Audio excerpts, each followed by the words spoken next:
Welcome back, everybody. Today, I'm going to teach you how to record print checks in QuickBooks Online. This process is essential for keeping accurate records of your business payments while also generating physical checks when needed. Let's start by navigating to the top left corner of your QuickBooks Online screen.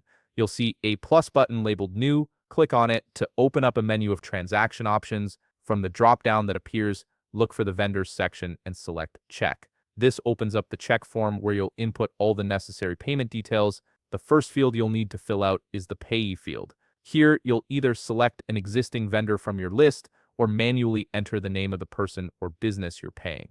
This ensures the payment is properly attributed in your records. Next, move to the bank account dropdown and choose which bank account you want this payment to come from. This is important for maintaining accurate bank reconciliations later on. Now, enter the payment date in the designated field.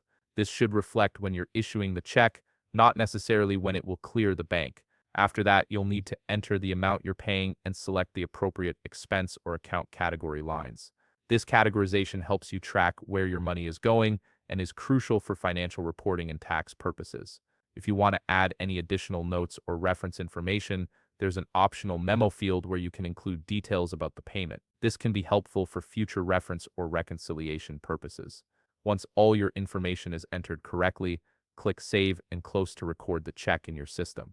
At this point, you've created the check record but haven't printed it yet. To access this check later for printing, go to the left navigation menu and click on Expenses. This will show you a list of all your recorded transactions. Locate the check you want to print from the list and click on it to open the details. At the bottom of the check screen, you'll see a print button. Click on it to preview the check format. Once the preview appears, you'll have two options. You can either print the check directly if you have check stock loaded in your printer, or you can download it as a PDF file for printing later or for your records. This flexibility allows you to manage your payment workflow in whatever way works best for your business. If you found this video helpful, please leave a like, subscribe, and see you in the next video.